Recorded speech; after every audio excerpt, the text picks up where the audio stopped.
Hi, and welcome to Boom It's on the Blockchain. My name is Alistair Caithness, and today we've got a special show.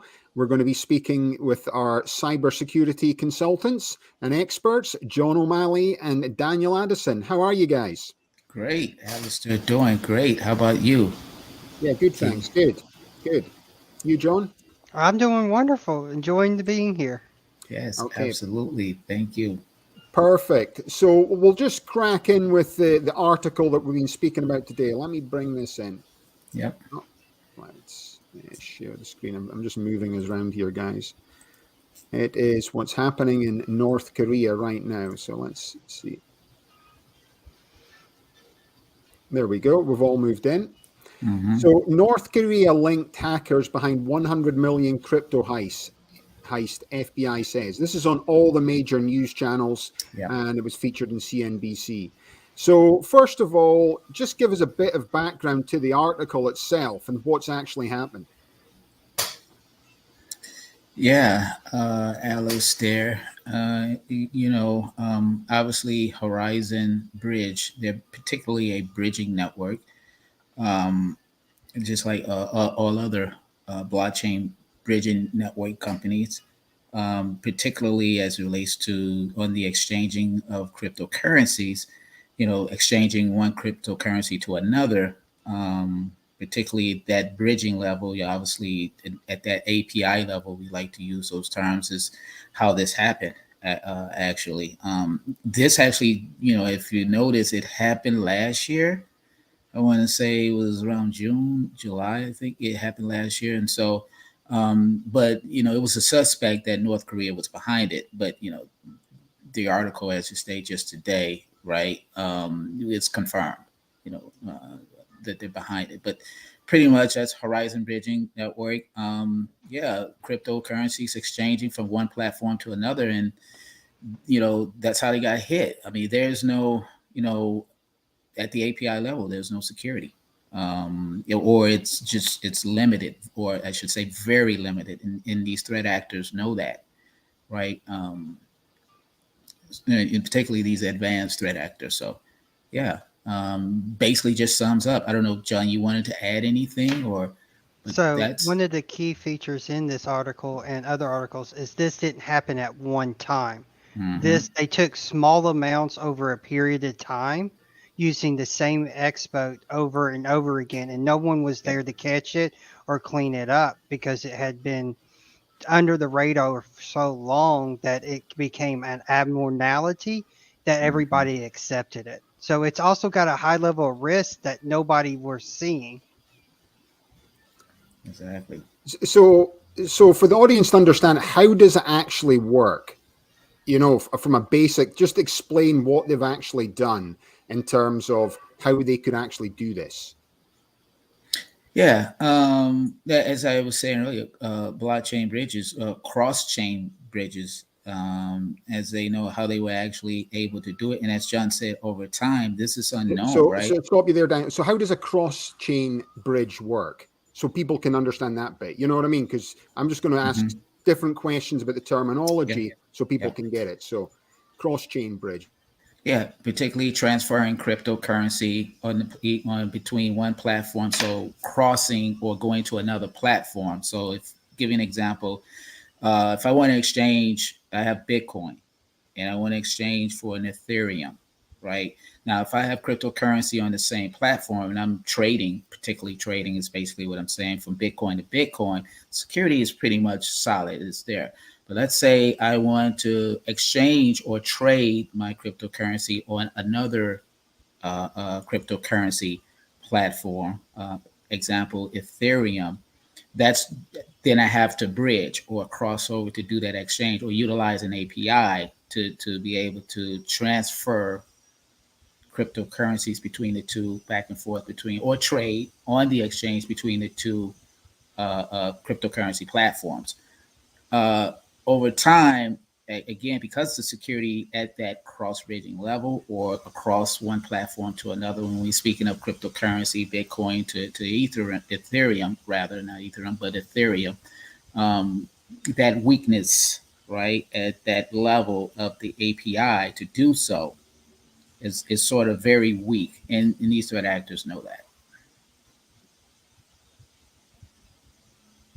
So to dig a little more into it, API is a call that a computer or a device Yeah. makes from one to another. And Mm-hmm. it does the trust handshake from one side to another. But what happens is once the API is interjected, and what that means is broken in the middle, somebody either causes another handshake to another device or breaks that handshake in another means, allows them to communicate to another device that wasn't the original target.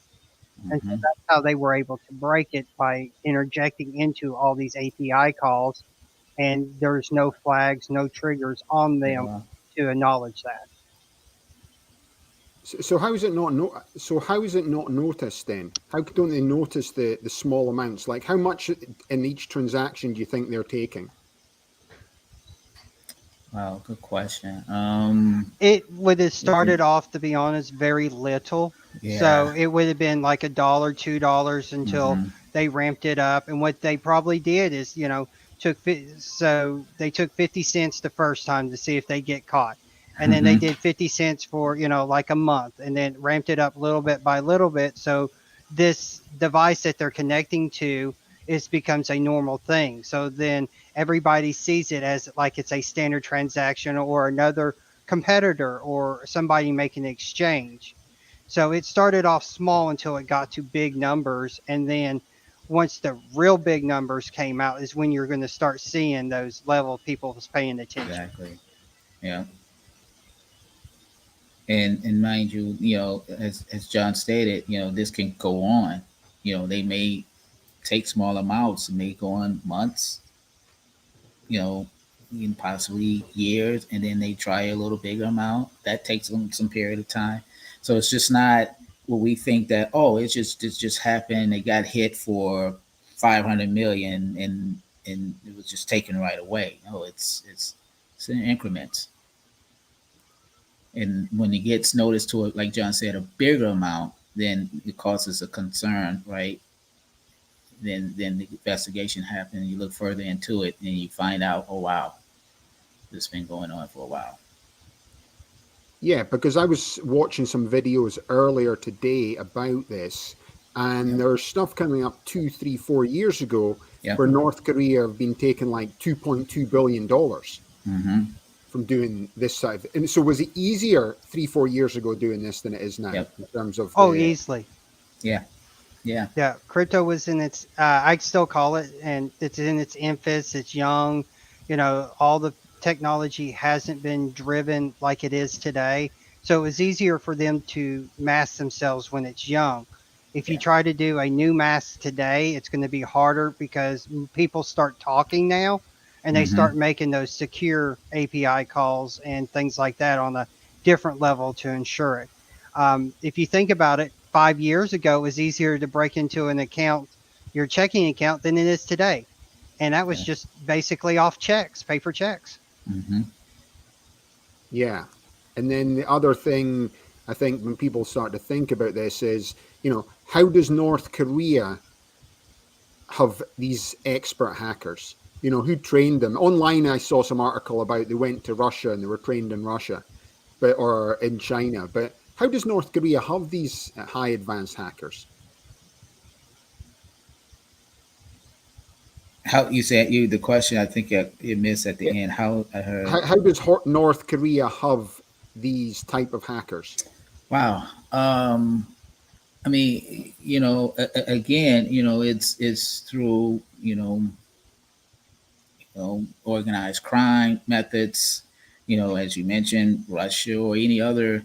You have types of what you call, in the terms of state sponsor or type organizations that specializes in criminality activity relating to, you know, the digital world. For example, the dark web, right? It's anonymous. You don't know who specifically, is tied to or behind specifically, to educating or an activist. So it's more so organized crime organizations, right? And that could be, globally, all over, right? So also North Korea, like China, they have Hmm. institutions on ground that they enroll kids at a younger age and start teaching them too. Those are teachers teaching teachers, students learning things. You Yep. can also find a lot of things on YouTube and stuff. So, where I've done experiences with children at the high school here in my county, is we find the video and we do it actually in the classroom. And you'd be surprised what they pick and they try to do.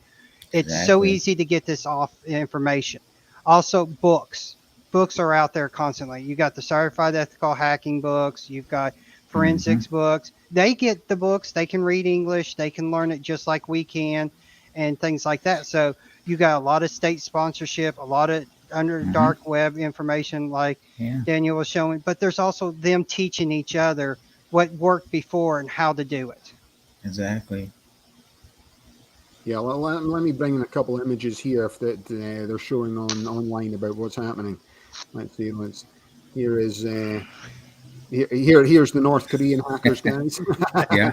Yeah. Uh, yeah. There's Kim Jong Un. He's obviously happy with what's going on right now. Let's see the next image. Like he's even happier with his Hmm. 100 million and his 2.2 billion. Yep. And then the next one we're looking at, here's his new car. Yeah. Yeah. Who says crime doesn't pay? You Hmm. know, so it's but this is a worry for everyone out there. So it's like, well, wait a minute, I want to get into crypto. I want to start to trust these things. How safe is actually anything? The one thing that I keep getting pushed to use is Telegram. I set up a Telegram account back in like 2018, 19. So I've had around it from when it first came out. I don't particularly like using it. I feel that there's a lot of junk in there, but a lot of people are using that to access dark web now. But how safe is Telegram? Them surely the FBI and that can track it pretty easy. Yeah. Yeah. Yeah. I don't use it either much, due to what you just stated, right? Um, you know, it is a, I want to say it's sort of, Telegram and all of these social medias, when first constructed, security wasn't the, because social media, right? The security wasn't the, I would say, primary objective. Then later on, in realizing, of how powerful it is, as these social medias can relate to what we're talking about now, types of crimes going on in the digital world, then we're talking about security thereafter, right? And trying to sort of like put a bandage on something when it's loose already. That's what I see, like Telegram and all these going on. At the start of developing these applications, except or these mediums, right? Uh, yeah, security should be the in the forefront, and it's not actually. You'd be surprised, Alistair. It's we don't look at security. We tend to think of security as, okay, fix it, it's done.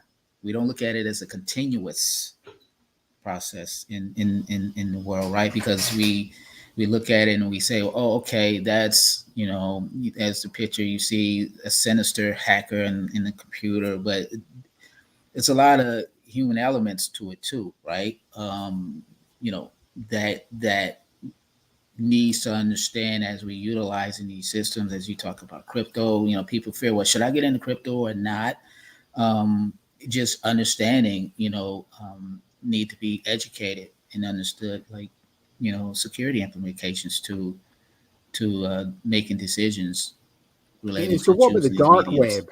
Yeah. People So talk about the dark web. How if you start going on the dark web, is that you opening your computer to be compromised, basically? Exactly. Yeah, you are. Yep. Go ahead, so John. I was going to say, yes, crypto is the new wild, wild west because it used to Mm-hmm. be banks would get robbed by stagecoach and things like that.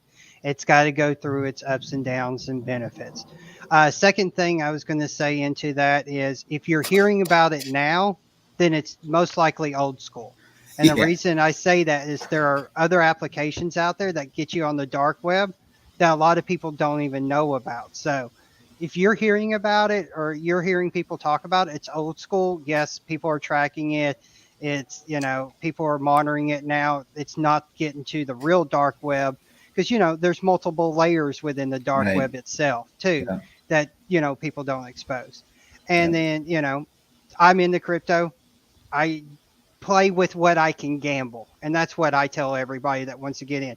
If you can gamble $5 or you save up to where you can buy one coin, then that's what you need to do. Don't bet your life on it Yeah. right now just Yeah. because it could come and could go. So you need to treat it as that way. It's to me, it's I play it like I do the lottery. If I can afford it, I'll do it. If not, I've got other things that's Exactly. got to be taken care of first. Yeah. I agree with John because we tend to say, oh well, okay, all crypto it's bad, right? Get out of it. But you shouldn't be investing your entire 401k, right? You should Mhm. understand the high volatility of, just even the regular stock market, right? Mhm. I mean, it's no different, right? So, um, it's a matter of, like John said, what you as an individual can afford to exchange. But I see, and I have a lot of colleagues who have invested their whole 401k and just, as you can see with FTX, all these other crypto currency platforms that's on the exchange, you know, it lost their entire, savings. So So what about things like McAfee security software for your computer? So my McAfee annual subscription is coming up. Because I've not renewed it, they've dropped it 60%, but I'm on the last 7 days, so I'm hoping it's going to come down a little bit more. But how good are these types of systems to help you? They're as good as what people put into them. yeah, I Okay. was just gonna Every say that. day, Yeah, yeah, every day new software comes out, new patching, new yeah, hackers. Kitty scripts are getting smarter and better and developed yeah, better. yeah, So I mean, it's they only get what they can see. There are companies like McAfee, CrowdStrike, and even Microsoft now that are trying to prevent 0 days. And the only reason they're called 0 days is, let's be honest, because somebody discovered it and it hadn't been used and it has to be blocked or patched immediately because it may be a hmm vulnerability. It's not something that software came out that day exactly right then and it was exposed the day it came out. It's been there. It's just now being brought up. We've got to secure it as fast as possible. hmm So those softwares are only as good as people put into them. yeah. And to add what John just stated, and the reason why, right, you have patches and updates and etc., because these protocols being used to be maintaining these networks, they get weak over time. That's another thing that even just business people need to understand. Experiencing 0 day issues, right? Exploiting it before a developer can actually be able to apply the patch to it, right? And so, to understand that these protocols, things, encryption protocols, etc., the network over time they get weak, and so this is why you need security continuous, right? Security, development and implementation to understand because the threat actors know this, right? This is why they know protocols get weak over time.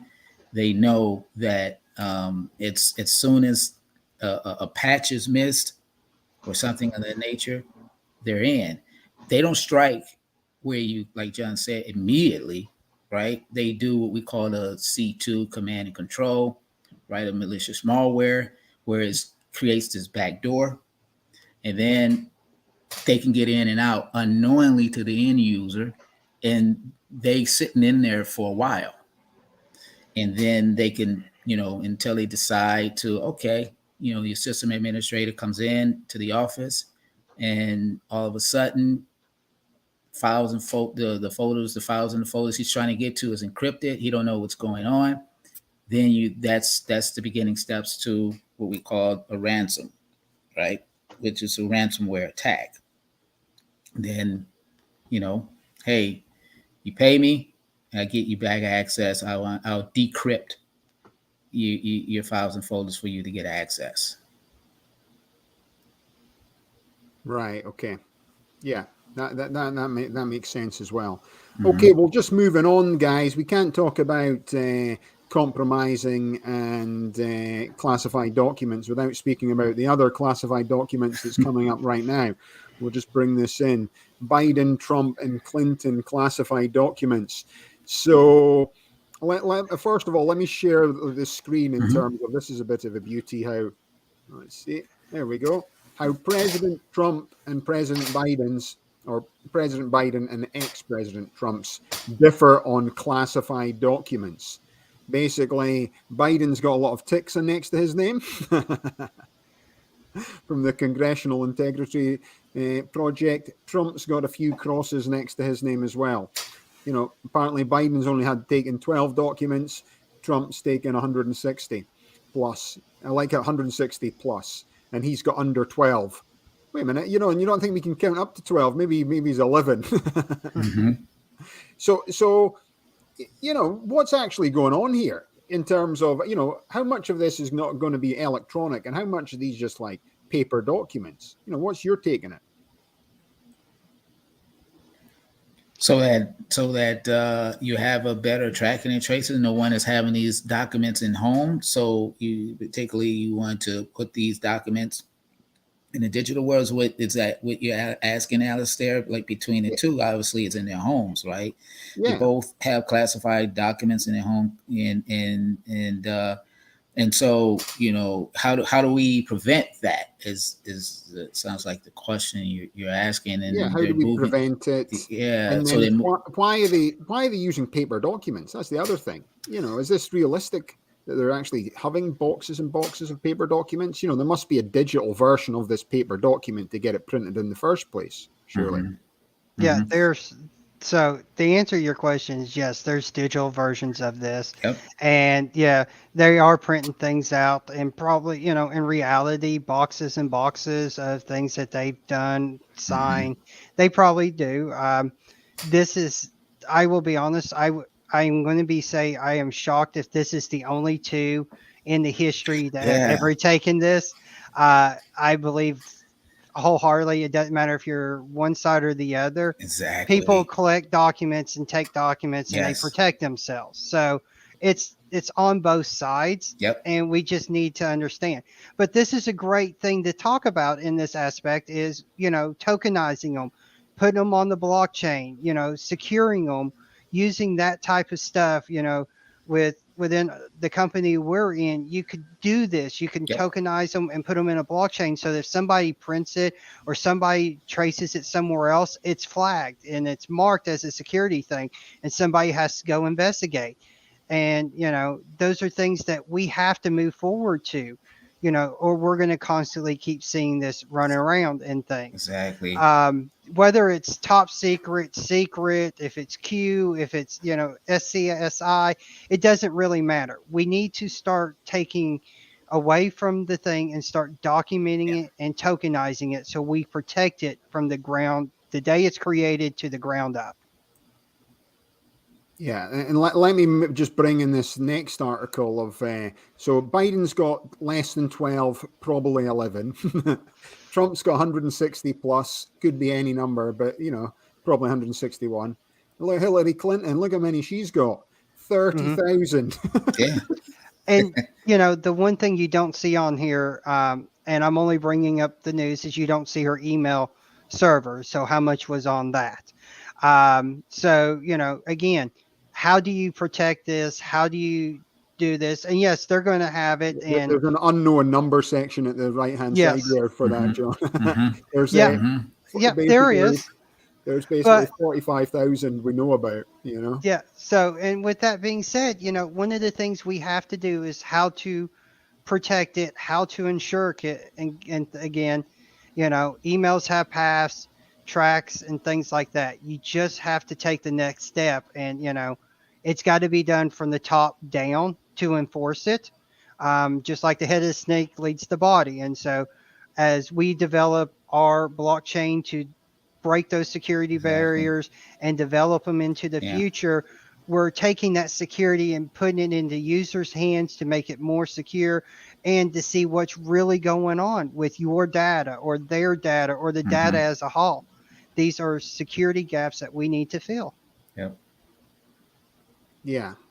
And again, you start to think about what's actually happening here, because it's going to be never ending. I saw Mike Yep. Pence had 2 Mm-hmm. documents, probably about Scientology. Yeah. And yeah, Yeah. As there's no, fundraisers, how do these guys make so much money? yep. But it's like, it's crazy that this is in the news again, and hmm then where's the cybersecurity for this? Exactly. there's not one. Mm-hmm. There's nobody doing checks and balances. There's nobody Exactly. saying, "Hey, look, this is accounted for." The one, we're talking about blockchain. This is something you can easily blockchain. If somebody directs it, changes it out, it changes the hash, it changes the functionality, it changes the thing on it. People could watch and monitor that. But Exactly. the way we've got it, it's all kept to paper, so it can disappear, it can be changed, it can be blacked out and modified. There's just so many things you can do with paper that you can't do once it's put on the blockchain, and Exactly. that's part of the reason that they've done this. Yeah. Don't forget. Yeah, let's cut out the printers. There you go. Yeah, don't print them, Yeah, don't forget. Yeah. But Right. it's crazy that this is just going to come Mm-hmm. more and more, And then the Yeah. thing is, it's like Biden's been in office for like 50 years now. Yeah. You can't tell me he's only got 11 documents tucked away in, and like, He got way, it's right. He 10 got homes way. he's got. Oh, easily. Yeah. Yeah. It's true. Yeah. Here we go. Mia, let's see the next one coming in there as well. Tracking and tracing with blockchain technology. So what's the government doing about this right now? Are you aware of any of the stuff? Because I know you're involved in some government projects, guys. Explain a bit more of the government projects you're doing with blockchain, Yeah. Absolutely, Alistair. Well, so we as a HCISS, members of the Government Blockchain Association, and yeah, we are embarking on energy sector, blockchain in the energy sector, the government, particularly with the EVs, etc., healthcare. The government is pushing some initiatives in that area, right?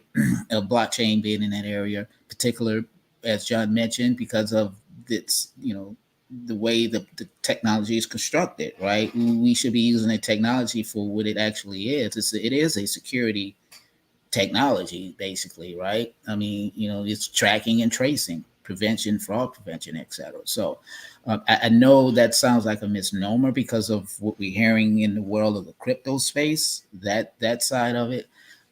But that's what the technology is for, and that's what you see going on in the government area. They're saying this too, and they're saying, hey, this is great for tracking and tracing and prevention of frauding. So they're getting into it within these various industries, energy, right, renewable energy, healthcare, fintech, all other type of industry. So And Yeah, another and then just industry. something you talked about there, just as we close out the show, guys, is how is it going to be with electric vehicles and renewable energy? What's that piece of it, and just to enlighten the audience a little bit more about that. yeah, and just another industry. I know, John, you started to say it's construction too, another industry, but tying it back to with EVs, right? Particularly the stations. The Biden administration, I believe, is wanting to have like 600,000 EV charging stations across the nation or something like that. So you got to think about that's data management, right? That's collecting that data, right, as it relates to utilization, et cetera, of these charging stations. When you have an EV car and you're driving and you're charging up, and most of these stations are on the network, so data collection. So again, anything that's on the network a cause to pause because we're in this cybersecurity space. You got some cybersecurity issues there because that's data collecting relating to utilities, right? The grids and etc. All these types. So that's you need effective data management. This is what HCISS. This is what we specialize in all about with our use cases. And so that's where you're seeing it going. Data monitoring, data security monitoring, and within that data management of these charging stations as they go on the network across the country. So yeah, and you put that on the blockchain, right, for better tracking and tracing. Yeah, thank you. Well, that's been great then, guys. So, and going forward, these are our cybersecurity experts for Boomits on the Blockchain. So as we get other cybersecurity issues, main news stories, we'll get Daniel and John back on the show to provide information. Glad to. Just to close it out for you guys, do you want to give a bit of background about your company for people to find out more about you? Yeah, and I'm sure Mila shared, but yeah, we help blockchain security services. You can, contact us 312-204-7289. Websites, hciss.io, email. I'm sure Mila's going to share that in the comments section there.